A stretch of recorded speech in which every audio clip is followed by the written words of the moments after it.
सबसे पहले एक अहम खबर कि सोशल मीडिया प्लेटफॉर्म एक्स पर प्रधानमंत्री नरेंद्र मोदी के पूरे हो चुके हैं 100 मिलियन फॉलोअर्स। सबसे ज्यादा फॉलोअर वाले वर्ल्ड लीडर बन चुके हैं प्रधानमंत्री नरेंद्र मोदी।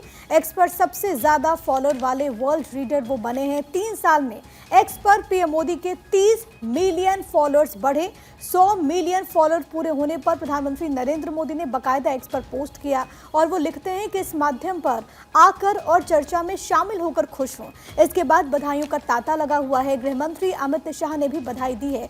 तो हम देखते कि कैसे ग्लोबल लीडर के तौर पर प्रधानमंत्री नरेंद्र मोदी नजर आते हैं। उनकी लोकप्रियता लगातार बढ़ती है और न केवल देश में बल्कि जब भी दुनिया के किसी भी कोने में वो जाते हैं तो वहां पर जो क्रेज है, जो फैन बेस है, वो नजर आता है। पलक, आपके पास शायद कोई जानकारी है? बिल्कुल, न्यूज़पेपर्स में भी इस खबर को जगह दी गई है। अमेरिकी राष्ट्रपति जो बाइडेन के अगर फॉलोअर्स की बात करें तो 3 करोड़ 81 लाख है। तुर्की के राष्ट्रपति की बात करें तो 2 करोड़ 15 लाख है। इसके अलावा बहुत पीछे है अगर और देशों की बात करें नेता प्रतिपक्ष राहुल गांधी के 2.64 करोड़ इसमें फॉलोअर्स हैं। अरविंद केजरीवाल की बात करें तो यहाँ पर 2 करोड़ 75 लाख उनके फॉलोअर्स हैं। लेकिन सबसे ज्यादा फॉलोअर्स हैं प्रधानमंत्री नरेंद्र मोदी के पूर्व अमेरिकी राष्ट्रपति बराक ओबामा, उनके 13 करोड़ 17 लाख फॉलोअर्स हैं। तो पलक ने आपको सिलसिलेवार तरीके से बताया कि वैश्विक स्तर पर जो तमाम बड़े नेता हैं, तमाम जो बड़े चेहरे हैं, उनके कितने सारे फॉलोअर्स हैं। लेकिन प्रधानमंत्री नरेंद्र मोदी इस वक्त सबसे आगे हैं, सबसे अव्वल, क्योंकि उनके जो फॉलोअर्स हैं उनकी संख्या किसी भी बाकी के लीडर से बहुत ज़्यादा है। 100 मिलियन फॉलोअर्स हो चुके हैं और इसके बाद प्रधानमंत्री नरेंद्र मोदी ने तमाम जो उनके फॉलोअर्स हैं उनका शुक्रिया अदा किया और उन्होंने कहा कि इस प्लेटफॉर्म पर आकर, यानी कि एक्स पर आकर के किस तरीके से जो सार्थक चर्चा होती है उसमें शामिल होकर के मैं खुश हुआ हूं। इसको लेकर के बाकायदा जो गृह मंत्री अमित शाह, उन्होंने भी यहां पर पोस्ट करते हुए शुभकामनाएं दी हैं, बधाई दी है। लेकिन अपने आप में ये जो खबर है वो बहुत इंटरेस्टिंग है क्योंकि प्रधानमंत्री नरेंद्र मोदी का क्रेज अक्सर हम देखते हैं और अगर सोशल नेटवर्किंग साइट एक्स की बात करें तो वहां पर भी ये बात सिद्ध हुई है। बिल्कुल। तो देखिए, वैसे तो प्रधानमंत्री नरेंद्र मोदी की लोकप्रियता तब काफ़ी ज़्यादा देखने के लिए मिलती है जब वो किसी देश का दौरा करते हैं, लेकिन क्योंकि सोशल मीडिया पर आजकल हर कोई किसी को फॉलो कर सकता है और ख़ास तौर पर अब कोई बाउंड्री नहीं होती है और ऐसे में हम देख रहे हैं कि विश्व के नंबर 1 लीडर प्रधानमंत्री नरेंद्र मोदी एक बार फिर से सोशल मीडिया साइट पर साबित हो चुके हैं। एक्स पर अगर बात करें तो उनके जो फॉलोअर्स हैं काफ़ी ज़्यादा इजाफा उसमें हुआ है। आगे बढ़ते हैं। मध्य प्रदेश शासन के नाम दर्ज हुआ है एक रिकॉर्ड। दरअसल 24 घंटे में सर्वाधिक पौधे लगाने का रिकॉर्ड दर्ज किया गया। Guinness book of world record से मिला है प्रमाण पत्र। एमपी के मुख्यमंत्री डॉक्टर मोहन यादव को यह प्रमाण पत्र मिला है। इंदौर का पौधारोपण Guinness book of world record में शामिल हो चुका है। तो मध्य प्रदेश ने अनोखा रिकॉर्ड बनाया है। 24 घंटे में, महज 24 घंटे में सर्वाधिक वृक्ष लगाने का रिकॉर्ड बनाया गया है। सीएम मोहन यादव को दिया गया Guinness book of world record की ओर से सर्टिफिकेट। और देखिए, एक वृक्ष मां के नाम कार्यक्रम का आयोजन यहां पर किया गया था। गृह मंत्री अमित शाह भी उसमें शामिल हुए, जिसके बाद एक नया रिकॉर्ड अब आप कह सकते हैं कि मध्य प्रदेश ने अपने नाम कर लिया है। और सोचिए कि महज 24 घंटे की अगर बात करें, जिस तरीके से वहां पर सर्वाधिक वृक्ष लगाए गए, उसने अपने आप में वर्ल्ड रिकॉर्ड बना दिया है। वही देखिए, इंदौर में एक पेड़ मां के नाम अभियान कार्यक्रम में शामिल हुए गृह मंत्री अमित शाह और कहा, मध्य प्रदेश की जनता को नमन। 29 में से 29 सीटें मोदी जी की झोली में डाली। जिस तरीके से हमने देखा चुनाव में, लोकसभा चुनाव में कैसे बीजेपी को जीत मिली मध्य प्रदेश में, और उसके बाद ये पहला मौका था जब केंद्रीय गृह मंत्री अमित शाह मध्य प्रदेश पहुंचे और इस दौरान पितरेश्वर धाम भी वो पहुंचे। कल बड़े स्तर पर वृक्षारोपण का कार्यक्रम किया गया था। एक पेड़ मां के नाम अभियान जो कि लगातार चलाया जा रहा है, उसमें भी शामिल होते अमित शाह नजर आए और बड़ा रिकॉर्ड यहां पर बनाया गया। क्या कुछ कहा गया इस दौरान अमित शाह की तरफ से, आपको सुनाते हैं।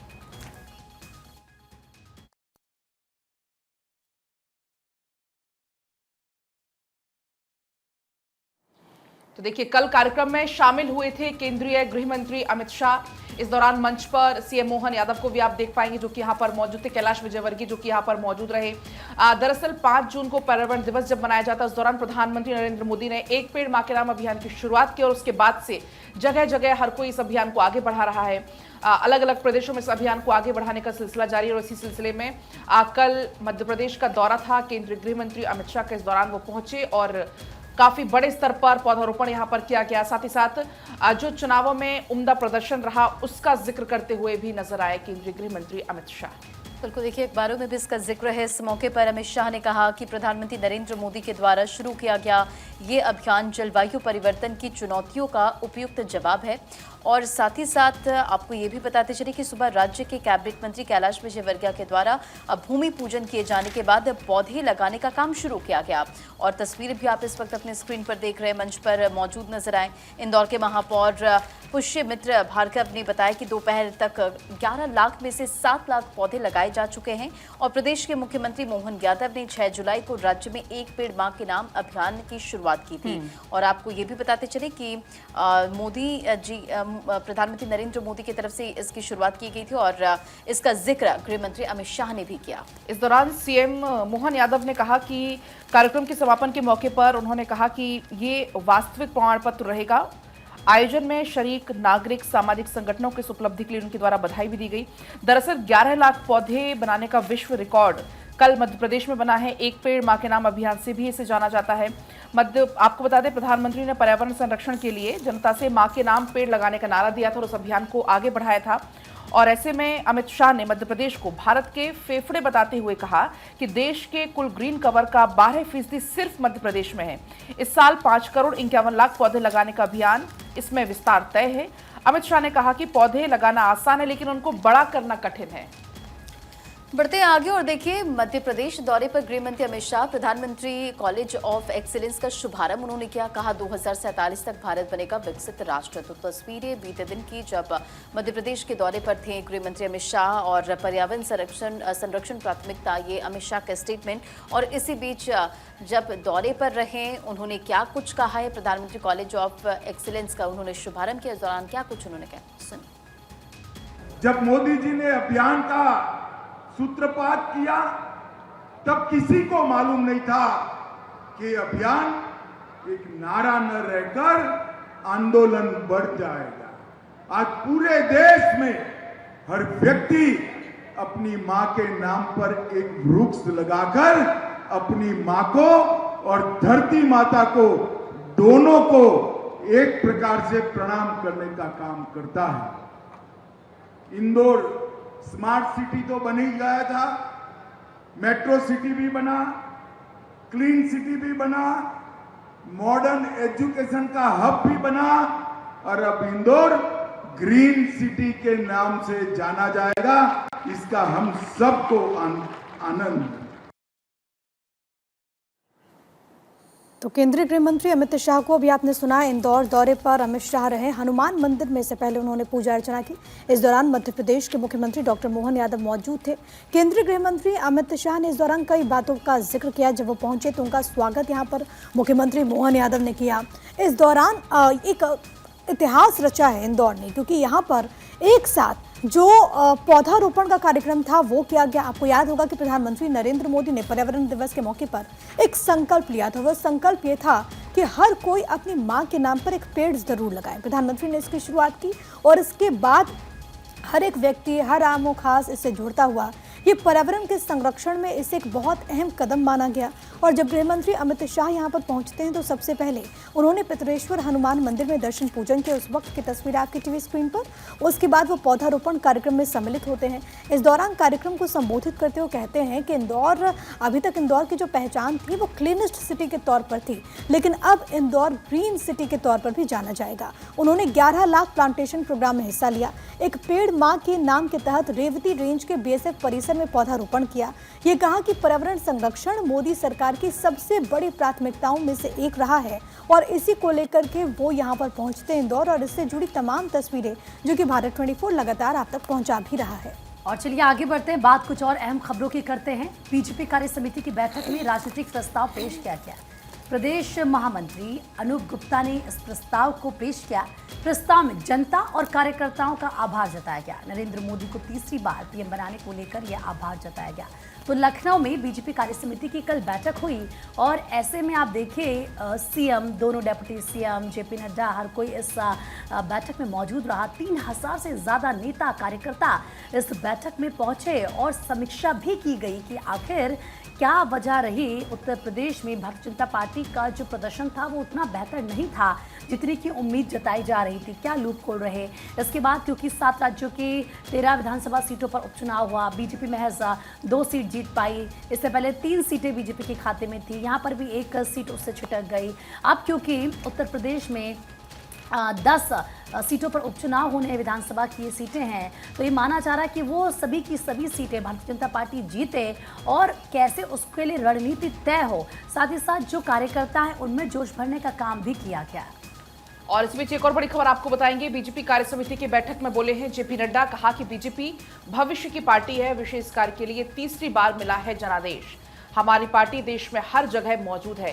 तो ये तमाम बड़ी बातें बीजेपी कार्य समिति की जब बैठक हो रही थी और जेपी नड्डा इसमें पहुंचे, उनके द्वारा ये कहा गया कि हमारी पार्टी एक बड़े स्तर की पार्टी है, देश के हर कोने में मौजूद है। बीजेपी एक भविष्य की पार्टी है और इस बार विशेष कार्यों के लिए जनता ने जनादेश दिया है, तीसरी बार हमें चुना है और हमारी पार्टी हर जगह देश में मौजूद है।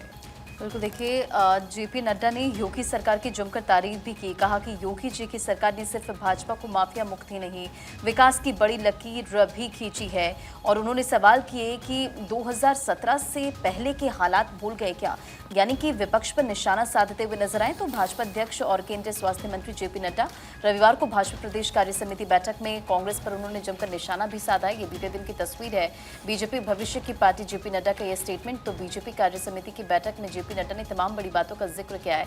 हमारी पार्टी देश में हर जगह मौजूद है, साथ ही साथ कांग्रेस पर भी निशाना साधा। और जेपी नड्डा ने कहा कि 2024 के चुनाव से साफ हो गया है कि सिर्फ भाजपा ही पैन इंडिया की पार्टी है और देश को आगे ले जाने की सोच भी सिर्फ भाजपा के पास है।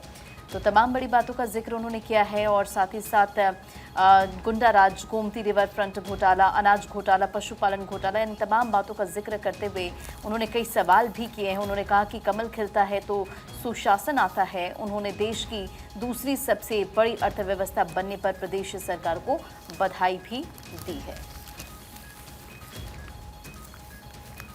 तो लखनऊ में बीते रोज बीजेपी प्रदेश कार्य समिति की बैठक हुई, जिसमें मुख्यमंत्री योगी आदित्यनाथ का संबोधन हुआ, जिसमें वो कहते हैं कि अति आत्मविश्वास का भुगतना पड़ा खामियाजा। पीएम मोदी के नेतृत्व में बीजेपी ने कई चुनाव जीते, वो इस बात का भी जिक्र करते हैं। लेकिन सबसे बड़ी बात है कि भारतीय जनता पार्टी को जिन राज्यों में 2024 के लोकसभा चुनाव में झटका लगा, उसमें सबसे अव्वल राज्य है यूपी, जहां पर 80 लोकसभा की सीटें। लेकिन भारतीय जनता पार्टी का जिस तरीके से परफॉर्मेंस उसकी रही है, जाहिर है कि इसको लेकर के लगातार मंथन का दौर चल रहा है।